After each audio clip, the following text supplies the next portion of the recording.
eh bien, il qualifiait le système judiciaire israélien comme un système vicieux et méchant. Alors voilà, en guise d'introduction. Et alors, si vous voulez, pour préciser qu'est-ce que j'entends par la démocratie confisquée, eh bien, je crois que de l'avis de beaucoup d'observateurs de la vie politique israélienne et de juristes notamment, on est aujourd'hui dans une situation où la Cour suprême en Israël a acquis un pouvoir qui n'a pas d'équivalent dans aucun pays au monde. C'est-à-dire qu'on a une Cour suprême, quel que soit le jugement par ailleurs qu'on porte sur son activité, sur son rôle dans la vie publique en Israël, elle détient un pouvoir qui est totalement, je dirais, démesuré, exorbitant, dans la mesure où elle est devenue en fait le premier pouvoir. Et pour l'instant, je ne porte aucun jugement de valeur, juste je décris un petit peu la situation. Et après, évidemment, je dirai ce que j'en pense. Eh bien, la Cour suprême en Israël, et c'est quelque chose d'assez nouveau, ça date d'il y a une vingtaine d'années, et je vais le raconter évidemment, est devenue le premier pouvoir, est devenu le pouvoir devant lequel tous les autres doivent s'incliner. Et il n'y a pas aujourd'hui une personne en Israël qui a autant de puissance dans la vie publique, dans la vie politique, que le président de la Cour suprême, que la présidente de la Cour suprême aujourd'hui. Et ça, c'est une situation qui est finalement assez nouvelle. Ça date d'il y a une vingtaine d'années, ça date en fait de ce qu'on a appelé la révolution constitutionnelle et donc de l'époque du président Aaron Barak, dont on va aussi reparler. Et je disais que cette situation n'a pas d'équivalent dans une autre démocratie occidentale parce que, en fait, si vous voulez, je dirais l'originalité, et on pourrait même dire presque l'aberration du système judiciaire en Israël, c'est qu'on a une Cour suprême très puissante, un président de la Cour suprême qui est sans doute le personnage le plus puissant du pays, et en même temps, on est un pays dans lequel il n'y a toujours pas de constitution. Donc, et j'expliquerai ça évidemment en détail parce que c'est un sujet un petit peu complexe, mais finalement, on a une Cour suprême qui intervient dans tous les domaines de la vie publique, que ce soit les domaines qui concernent évidemment les lois votées par la Knesset, mais aussi les décisions administratives, ça c'est son rôle, mais aussi les décisions politiques, les décisions diplomatiques, les décisions militaires. Il n'y a pas un domaine qui échappe au contrôle de la Cour suprême. Et ce contrôle, évidemment, théoriquement, je dirais, il est motivé par ce qu'on appelle le contrôle de la constitutionnalité des lois ou des décisions administratives. C'est ce qu'on appelle en hébreu la bikoret shiputit. Donc, théoriquement, c'est quelque chose de normal.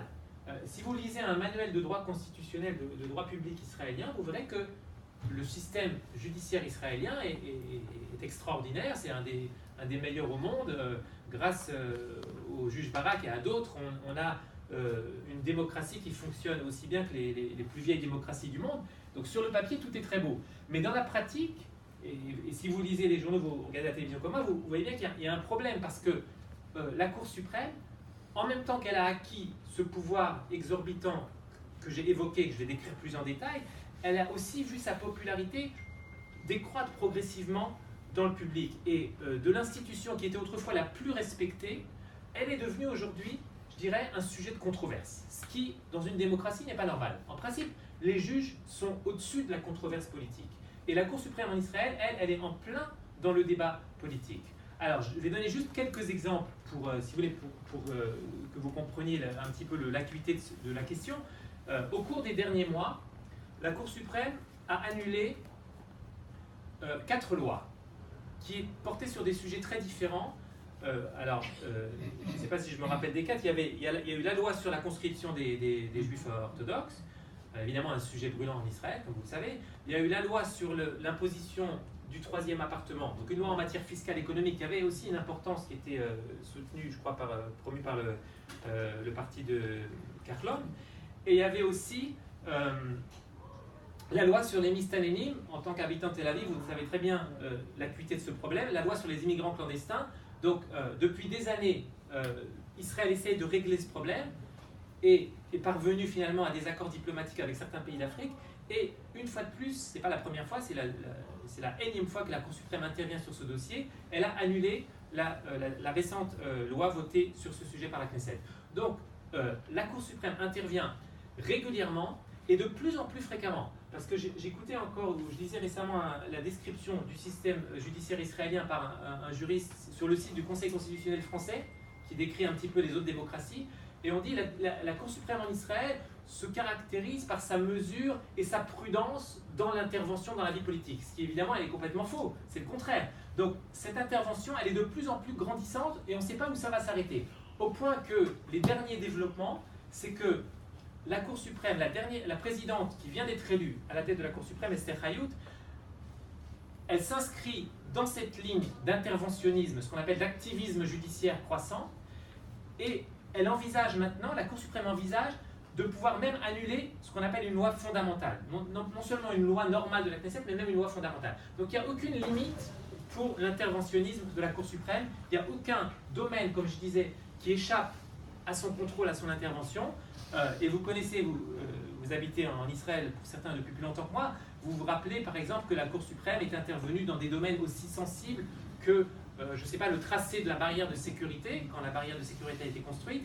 Eh bien, la Cour suprême est intervenue pour dire non, ici il faut la déplacer, et d'ailleurs elle était déjà construite quand la Cour suprême a rendu sa décision, donc finalement il a fallu la déplacer, la démolir, la reconstruire, donc évidemment ça avait un coût exorbitant, mais même au-delà du problème économique que ça pose aussi le problème de savoir est-ce que les juges qui siègent à Jérusalem, en quoi ils sont plus habilités à décider où doit passer la barrière de sécurité que les généraux de Tzahal qui ont défini ce tracé. Vous voyez? Et cette question, on peut se la poser dans tous les domaines. En quoi est-ce que des juges de la Cour suprême peuvent annuler une loi sur un sujet fiscal ou une décision administrative sur n'importe quel sujet au nom de cette conception qu'ils ont du contrôle judiciaire et au nom, je dirais, de l'idée qu'ils se font de la vie politique. Alors évidemment, ça pose un problème. Alors si vous voulez, je vais décrire un petit peu cette situation que je viens de brosser rapidement, un petit peu plus en détail, et après, j'essaierai d'expliquer pourquoi on en est arrivé à cette situation, et enfin, je me poserai la question, est-ce qu'on peut envisager une solution? Et quelles sont les solutions auxquelles travaillent aujourd'hui des gens qui sont comme la ministre de la Justice, Ayelet Shaked, ou d'autres personnes, même dans le monde de l'université, quelles sont les solutions auxquelles ils réfléchissent pour mettre fin un petit peu à cette situation problématique. Alors, pour revenir donc à ce que j'appelais le pouvoir exorbitant de la Cour suprême, eh bien, si on compare la situation israélienne à celle d'autres pays, en France, vous avez, comme vous le savez, un conseil constitutionnel qui est constitué de juristes éminents, en général en fin de carrière, qui sont des gens, évidemment, qui ont tout un passé derrière eux en matière judiciaire, et qui sont chargés de veiller à la constitutionnalité des lois. Eh bien, en France, je dirais que le contrôle de constitutionnalité n'est presque jamais un sujet polémique. C'est-à-dire que il y a un système bien huilé, bien rodé, qui fait que les lois, les projets de loi, avant d'être adoptés par les deux assemblées, par le Sénat et par l'Assemblée nationale, subissent un contrôle préalable de constitutionnalité.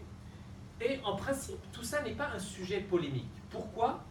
Je dirais parce que d'une part, les institutions, le jeu des institutions est sans doute mieux rodé qu'en Israël, et parfois, il arrive que certaines lois, que l'intervention constitutionnelle soit sujet à un débat politique. Par exemple, les lois antiterroristes, qui est un sujet brûlant en France, évidemment, dans les médias, certains disent au nom de la lutte contre le terrorisme, on va trop loin dans l'atteinte aux libertés. Donc il y a un débat public. Mais je dirais le Conseil de constitutionnalité est au-dessus de ce débat. Si on compare maintenant avec la situation aux États-Unis, qui est évidemment aussi une démocratie ancienne avec un système d'équilibre des pouvoirs qui a fait ses preuves, eh bien vous avez une Cour suprême aussi qui parfois est très interventionniste, mais en même temps, je dirais, elle n'a pas le pouvoir exorbitant qu'a la Cour suprême en Israël, tout simplement parce qu'il y a ce qu'on appelle le jeu de balance and power, il y a un équilibre des pouvoirs aux États-Unis qui fait que, d'abord, même la composition même de la Cour suprême, il y a un équilibre politique qui est respecté entre les deux grands partis, et donc la Cour suprême n'a pas, aux États-Unis, qui est un petit peu le modèle des grandes démocraties, ce pouvoir exorbitant qu'elle a en Israël. Alors, pour expliquer un petit peu comment est-ce qu'on est arrivé à cette situation actuelle, eh bien, je voudrais revenir sur une période un petit peu ancienne, lorsque je dirais, la personne, parce que finalement, il y a une personne qui a joué un rôle essentiel pour transformer la situation et pour faire, je dirais, pour arriver à la situation qu'on connaît aujourd'hui. C'est-à-dire que en 1948, il n'y avait pas de constitution. Il y avait une assemblée constituante qui devait rédiger une constitution, et finalement ce projet n'a pas abouti. Parce que David Ben Gurion, avec une grande clairvoyance politique, a déclaré que, évidemment, la société israélienne était tout aussi divisée qu'aujourd'hui, peut-être même plus. Vous savez qu'il y avait beaucoup. Des fois, on se plaint du nombre de partis politiques en Israël. On dit toujours, j'entends souvent, il faudrait qu'on hausse le seuil d'éligibilité parce qu'il y a trop de partis politiques, c'est pas possible de gouverner dans ces circonstances. En fait, il y a toujours eu beaucoup de partis politiques en Israël, il y en avait même beaucoup plus avant 1948. Il y avait déjà une assemblée quasi-législative avant 1948 et il y avait déjà une assemblée du peuple, ça s'appelait, et il y avait un nombre de partis qui était encore plus grand qu'aujourd'hui. Eh bien, David Ben Gurion avait compris que, étant donné les défis auxquels faisait face l'État d'Israël à l'époque, donc la guerre d'indépendance, la création d'un État souverain, c'était pas le moment pour rédiger une constitution qui nécessite un consensus national. Et donc, au nom de ce consensus national, il a pensé qu'il fallait repousser la rédaction d'une constitution à plus tard. Et donc, finalement, il n'y a pas eu, on a vécu sans constitution pendant très longtemps et jusqu'à aujourd'hui. Parce qu'en fait, même aujourd'hui, on n'a toujours pas de constitution au sens où on le connaît en France, d'un document formel qui porte le nom de constitution et auquel on peut se référer, auquel n'importe qui peut se référer. On a juste en Israël des lois qui ont une valeur constitutionnelle, ce qu'on appelle des lois fondamentales, des Chokei-Yesod, qui ont une valeur supra-législative, qui sont au-dessus des lois normales et qui constituent une espèce d'embryon de constitution. Donc finalement, la situation paradoxale dans laquelle on se trouve aujourd'hui, c'est qu'on n'a pas de constitution au sens classique du terme, et pourtant on a une Cour suprême qui joue le rôle d'un conseil constitutionnel et qui intervient beaucoup plus que n'importe quelle Cour suprême dans n'importe quelle autre démocratie. Alors, comment est-ce qu'on est arrivé à cette situation paradoxale?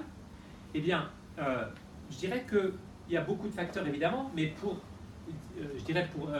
passer en revue les plus importants, d'une part, il y a le fait que le système judiciaire s'est construit beaucoup sous l'influence de juristes qui venaient de pays germanophones. Et donc, il y avait cette conception du droit particulière, et notamment du Rechtsstaat, l'état de droit. C'est un mot que vous entendez tous les jours à la télévision, à la radio en Israël, l'état de droit, Medinat Rock. En fait, c'est un mot qui est connoté politiquement, historiquement. Donc, l'état de droit, c'est ce qu'il y a de plus important. Et d'ailleurs, curieusement, on entend très souvent parler d'état de droit, mais on entend beaucoup moins souvent parler de Ratson Ha'am, volonté populaire, souveraineté populaire. Ça, je dirais, c'est une expression qui est beaucoup moins présente dans le débat public. Donc, l'état de droit, ça, c'est une notion qui a été importée par ces juristes d'origine allemande. Et donc, dans la création, dans l'histoire du système judiciaire en Israël, ces juristes d'origine allemande ont joué un rôle très important. Mais celui qui a eu l'influence décisive, lui, il venait pas d'Allemagne, il venait de Lituanie, c'est Aaron Barak. Et je dirais c'est vraiment lui qui a été l'auteur et l'inspirateur de ce qu'on a appelé la révolution constitutionnelle au début des années 90 et qui a en fait donné à la Cour suprême le pouvoir qu'elle a aujourd'hui. Parce que dans les premières années de l'État, je dirais que la Cour suprême avait un rôle tout à fait modeste ou tout à fait normal dans n'importe quelle autre démocratie, c'est-à-dire qu'elle intervenait de manière effectivement très mesurée, très modeste dans le débat politique. Parce que déjà, pour introduire un recours devant la Cour suprême, il y avait des conditions très strictes, il fallait faire valoir un intérêt à agir, c'est-à-dire il fallait que, si vous vouliez contester une décision de la mairie de Tel Aviv devant la Cour suprême, il fallait que vous soyez personnellement victime de cette décision. D'accord ? Aujourd'hui, n'importe qui peut aller devant la Cour suprême, contester n'importe quelle décision